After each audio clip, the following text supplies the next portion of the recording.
Bonjour à toutes et à tous, Freebooks.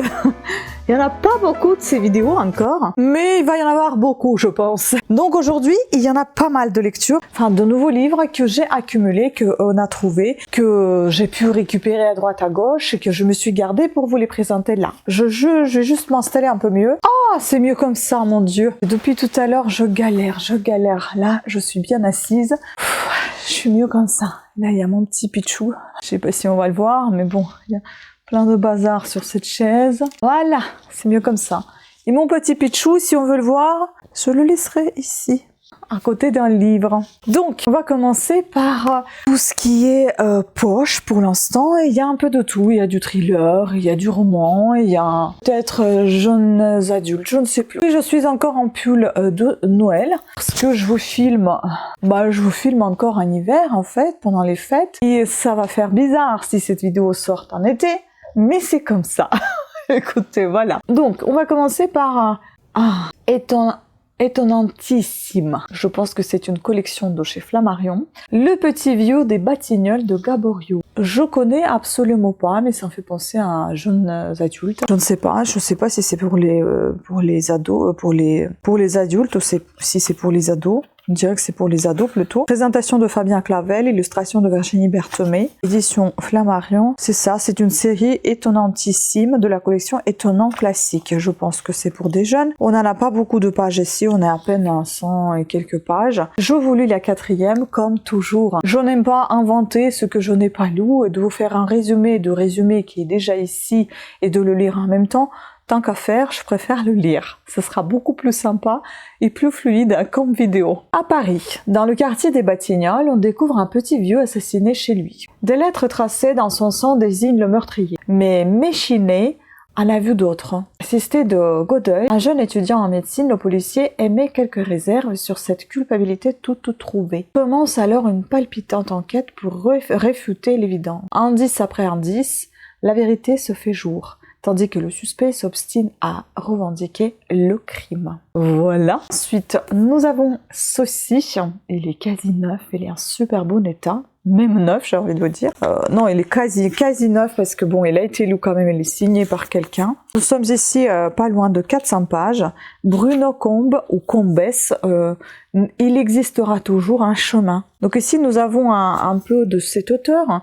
Romancier à succès, Bruno Combe fait battre nos cœurs à l'unisson à travers des romans empreints de délicatesse. Il est déjà l'auteur chez J'ai lu des best-sellers, seulement si tu en as envie, ce que je n'oserais jamais te dire parce que c'était toi, je ne cours plus qu'après mes rêves, la part des anges, un souffle sur la main et 60 secondes de bonheur. J'en connais aucun. Et son nouveau roman, La neige ne tombe pas en hiver, est disponible aux éditions Michel Lafon. Je ne connais pas du tout cet auteur et d'ailleurs, je me suis dit qu'à présent, je vais me consacrer à la lecture. Je vais voir si j'y arrive tous les jours, mais au moins 1 heure par jour, il faut que je lise. Et non pas allongée, mais assise, pour ne pas m'endormir. Parce que c'est un très bon remède pour s'endormir le soir au lit, la nuit au lit. Mais alors, si vous avez vraiment envie d'avancer dans la lecture, il faut y consacrer quelques temps pour être, on va dire, lucide et non pas en train de s'endormir. Voilà. Donc, victime d'un mari violent, Margot a renoncé à son rêve de devenir médecin. Un soir où les coups pleuvent plus que d'habitude, elle s'enfuit. Alexandra, influenceuse à Dubaï, n'en peut plus de ce métier où règnent les faux semblants. Lorsque son agent et amant l'a trahi, elle décide de revenir aux sources dans son pays basque natal. Mathieu s'est endetté pour acheter une propriété viticole en Espagne. Ruiné, usé par la pression parentale, ce jeune père de famille est à bout quand il finit par déserter les siens. Donc on a 3 personnes que je suppose ils vont se rencontrer peut-être. Ces trois accidentés de la vie se rencontrent par hasard sur le Camino Frances, l'un des chemins qui mène à Compostelle. Au fil des marches et des échanges parviendront-ils à retrouver la voie du bonheur. Écoutez, ça doit être quelque chose d'assez psychologique, d'assez réfléchi, assez philosophique, mais je pense très sympathique puisque on peut se retrouver chacun dans ces 3 personnages, dans l'un de ces 3 personnages. Ensuite, nous avons Anne Perry. Anne Perry, ce n'est pas du tout mon autrice préférée, mais disons qu'elle écrit quand même des romans assez sympathiques. Ça se passe en général dans l'époque victorienne. Ce sont des policiers assez légers, un peu comme Cozy Mystery. Mais voilà, ça se passe, sa spécialité, je crois que c'est l'époque victorienne. Le livre est en très bon état comme ça, mais quand on l'ouvre, il commence à se décomposer. En fait, ça c'est l'assemblage qui fait ça. Ça n'a rien à voir avec la personne qui a eu ce livre entre ses mains.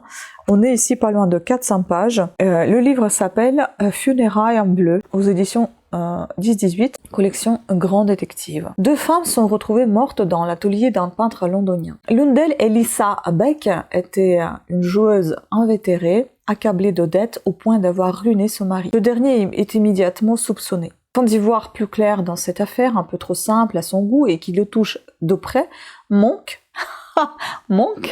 je sais pas si vous connaissez cette série, moi j'adore, va devoir s'allier, bien malgré lui, avec son meilleur ennemi, le commissaire Rancorn. L'enquête le mènera jusqu'à Vienne, sur les traces du passé trouble des Beck, héros du soulèvement contre la tyrannie des Habsbourg, qui secoua l'Autriche en 1848. De l'anglais par Alexis Champoux. Inédit. Écoutez, on verra bien. En tout cas, ça a l'air sympathique. Ensuite, ça, c'est tout à fait dans ma veine.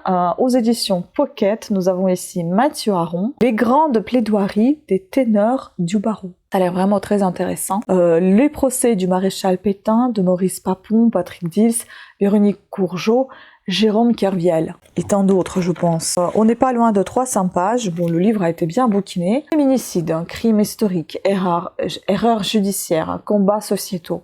Toutes sortes de procès ont façonné l'histoire de notre pays et marqué les mémoires. Papon, Barbie, Courgeot, Kerviel, Seznec, Outreau. Chaque fois, un homme, une femme a fait la différence. Les mots claquent, émeuvent, importent. Maître Verger, Alimi, Badinter, Dupond-Moretti se succèdent ici à la barre, prouvant qu'à défendre une cause ou un individu, c'est de l'humanité avant tout qui se font l'avocat. Ça a l'air intéressant. Un petit peu dans la même veine également, Monsieur Claude, mémoire d'un chef de la police de sûreté sous le Second Empire. C'est une collection dirigée par Jean-Claude Zilberstein, Texto. Et c'est la même personne qui a la collection, qui dirige la collection donc Texto et puis Grand Détective aussi. Il me semble que c'est ça, oui. Jean-Claude Zilberstein. C'est marqué au dos et ici devant. Écoutez, ça a l'air sympathique. Nous avons un livre avec des illustrations divisées en petits chapitres micro texte. C'est très intéressant. J'aime bien quand c'est fait comme ça booste un petit peu la lecture. Nous sommes ici à il est en très bon état le livre à propos. Nous sommes ici à 322 pages. Mêlant les ingrédients du feuilleton rocambolesque, du roman d'aventure et du livre d'histoire, Monsieur Claude, chef de la police de sûreté de 1859 à 1875, entre parenthèses nous avons 1807-1880, je ne sais pas si ce sont ses années de vie, on signe avec art et précision ses souvenirs de premier policier de France. Ainsi, au cours d'une carrière aussi longue que palpitante, il croise l'asonnaire, l'escroc psychopathe et romantique, Adolphe Thiers, de la protection duquel il jouit, et Napoléon III, dont il salue le redoutable système d'espionnage. D'épisodes insolites, un personnage inquiétant, conjuguant petite et grande histoire, Monsieur Claude raconte 35 années de secrets policiers, d'intrigues politiques et des scandales de mœurs. Depuis l'attentat d'Orsigny jusqu'à l'effondrement de la Commune et les débuts agités de la Troisième République. C'est très intéressant. Ensuite, ici, nous avons, je ne sais pas si j'aurai assez de batterie ou je vais devoir couper, aller la changer et continuer. Ici, nous avons encore 5 livres au format broché au relié. Je crois que c'est essentiellement du relié. On a Camilla CDR. Et je pense pas que c'est CD, je pense que c'est CDR, c'est une suédoise. Nous sommes ici aux éditions France Loisirs. C'est un roman, je pense, noir, même polar, j'ai envie de vous dire. Ici, on a avis de Dast Magazine. Mémoire gelée est à la fois une enquête policière, un roman psychologique, une histoire d'amour et un portrait de la société suédoise. À lire absolument.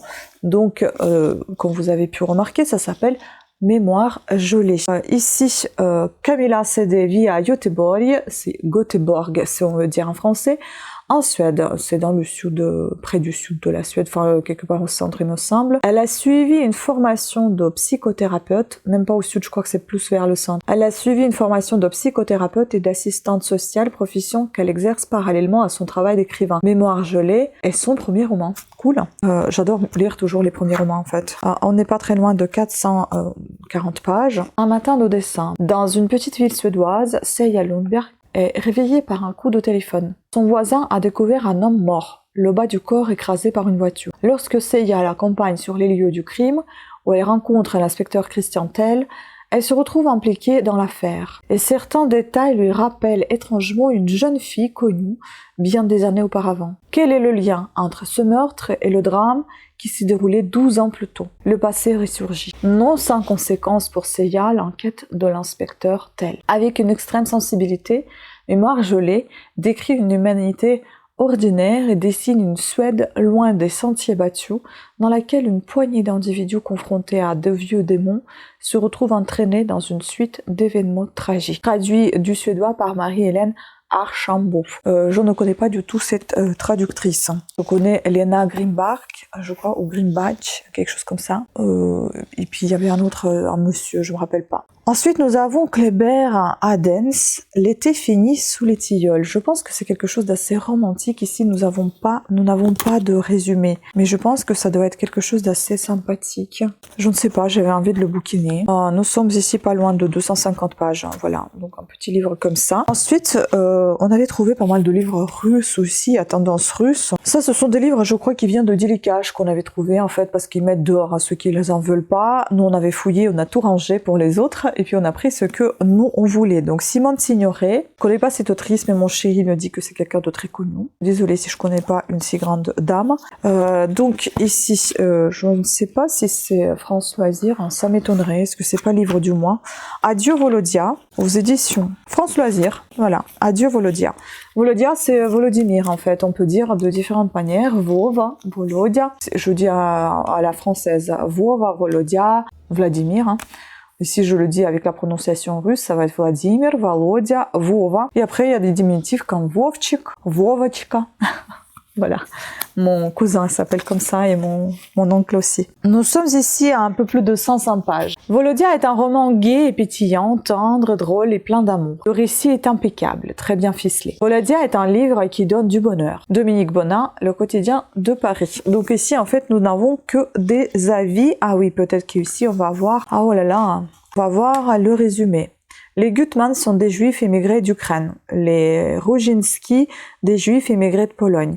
Ils s'installent à Paris, dans une rue du 20e arrondissement, s'appliquant à être assimilés dans la communauté française en 1925. Ils obtiennent leur naturalisation. Gutman est artisan maroquinier, Rujinski artisan fourreur. Leurs femmes sont couturières, finisseuses à domicile. Avec leurs enfants qui grandissent s'éloignent le souvenir des tragiques événements d'autrefois. Tant ils pensent à Volodya, ce cousin d'Ukraine, incarnation du pays perdu et d'un inoubliable passé. Un jour, ils apprendront qu'il est mort dans un camp. Le tranquille bonheur de ces familles d'immigrés va être de plus en plus menacé par la montée de l'hitlérisme. Ce roman gai, pétillant, de vie et d'humour, émouvant aussi, est une superbe saga des déracinés. Il nous restitue tout le climat d'une époque qui marche vers la tragédie. Bon, pour l'instant, je vois pas de gaieté. Hein. Un peu d'autrice, Simone Signoret est née en 1921 à Wiesbaden, Allemagne, fille d'André Kaminker, interprète, et de Georgette Signoret. Mariée en première noces à Yves Allégret, et de qui elle aura une fille, Catherine Allégret, elle épousera en 1951 Yves Montand. Après avoir été dactylographe, professeure d'anglais et figurante, elle va devenir l'interprète de très nombreux films, Manège, Dédé d'Anvers, Casque d'or, Thérèse Raquin, Les Diaboliques, Le Chat, La Veuve Couderc, Judith Terre Pauvre, etc. Elle obtiendra de nombreuses distinctions, parmi lesquelles le prix d'interprétation au Festival de Cannes en 1959 et l'Oscar de la meilleure interprétation féminine à Hollywood en 1960. Elle jouera également au théâtre Les Sorcières de Salem et tournera pour la télévision Thérèse Imbert. Simone Signoret est l'auteur de 2 recueils de souvenirs qui ont obtenu un très grand succès.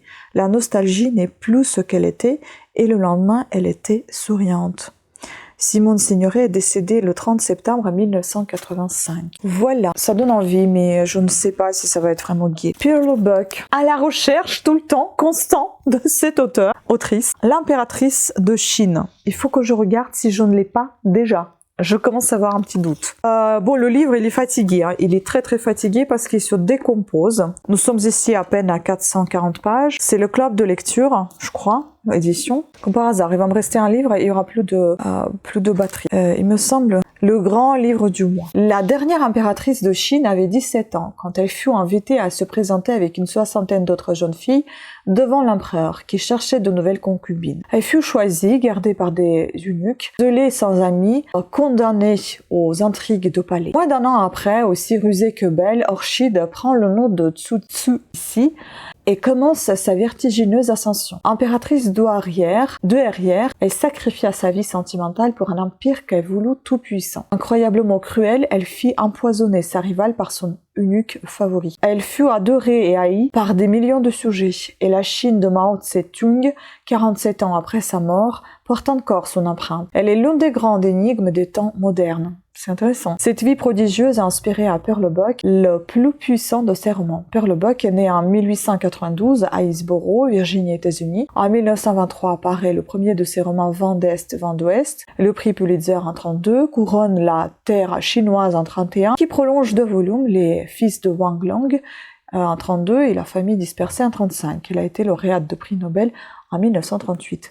J'ai pas mal de ces bouquins, mais il faut que je fasse un point sur ce que j'ai et ce qui me manque. Et enfin, le dernier de cette vidéo, c'est celui-ci, Pierre Rey 107, mais je n'ai pas ici de résumé.